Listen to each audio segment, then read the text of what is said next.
Today, we're going to crack open the playbook on how to build a better future. This comes straight from a key chapter on environmental impact assessment, and really it's the game plan for how we build the world we need, without totally wrecking the one we already have.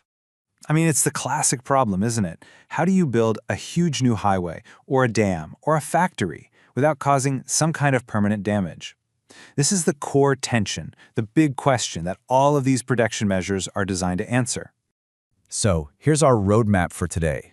We'll kick things off with that core dilemma, then I'll show you the single most powerful play in the entire book. After that, we'll open up the actual mitigation toolkit. We'll see how these strategies work in the real world and then wrap it all up with the most important takeaway. Sound good? Let's dive in. All right, first up, let's really set the stage. We're talking about a massive, fundamental challenge here. Our constant push for progress bumping right up against our absolute need to protect the planet. Let's be real, the source text is super clear about this. Every single development project has some kind of risk attached. The techniques we use to manage, minimize, or just plain avoid those negative impacts, well, those are what we call mitigation measures. So think of it less like saying no to progress and more about finding a much smarter way to say yes. So what do you think is the most powerful move in this entire playbook? It's not some fancy new technology, and it's not a super complicated regulation. Nope. It's just asking the simple question, what if? It's all about looking at alternatives before a single shovel ever hits the ground. And this right here is the golden rule. Before you lock in any plan, you have to explore other ways to get the same job done. The whole point is to find the one path that gives you the most benefits with the least amount of harm. Honestly, this is probably the most critical and effective form of environmental protection in the entire playbook. Full stop. And this isn't just some vague pie-in-the-sky idea. This is where the planning gets really practical. Planners are asking tough questions. Could we build this somewhere else? Does it really need to be this big? Is there a cleaner technology we could use? Or maybe a different fuel source? Even just changing the construction schedule can make a huge difference. Every single one of these questions is a chance to stop damage before it can even start. Okay, so let's say a project gets the green light after looking at all the alternatives. What happens next?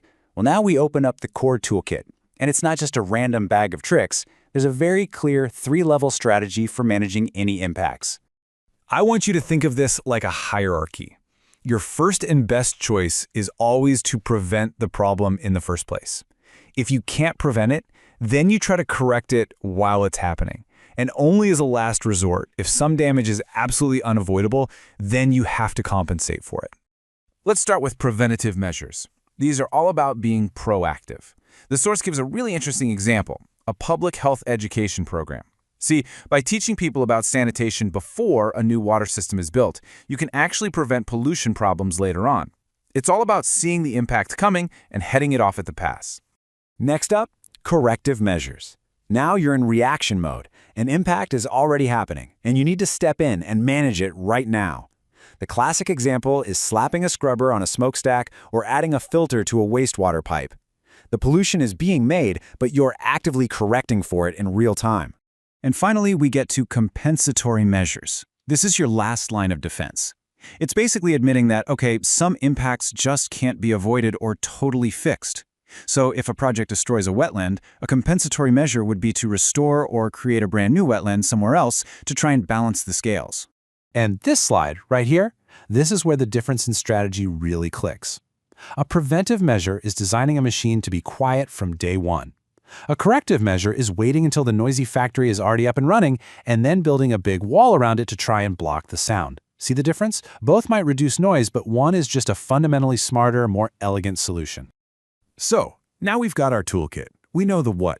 But the next big question is, when and where do we actually use these tools? Because these measures can't just be ideas sitting in a report. They have to be woven into the entire life of a project. This timeline really shows how it all fits together. That design phase, that's your golden hour, folks. It's where you have the biggest chance to prevent the most damage for the least cost, just by making smart choices about location and technology. Then, during construction, you're all about those corrective measures, controlling dust, stopping soil erosion, and once the project is up and running, in the operation phase, it becomes all about ongoing management, like treating waste and making sure you're protecting local habitats. So what's the big picture here? When you put all these different plays together, what does it all add up to? Well, it's about so much more than just managing impacts. It's a fundamental shift in how we think about building things. It's not just about building a bridge anymore. By using this toolkit, the goal actually becomes building a bridge sustainably. It's about making sure that the progress we make today doesn't steal from the ability of our kids and grandkids to meet their own needs. And that, right there, is the heart of what we call sustainable development. This quote from the source material it says it all, doesn't it? This entire process, from thinking about alternatives all the way to putting corrective measures in place, it's all about finding that sweet spot. It's about surgically designing a project to get the absolute most good with the absolute least amount of harm. And that kind of leaves us with a final thought to chew on. Is this idea of sustainable development some kind of perfect, achievable balance we can just arrive at? Or is it something a lot more dynamic, a constant, vital, and sometimes really difficult negotiation between what we want to build and what we know we need to protect? It's a question worth thinking about. Thanks for tuning in.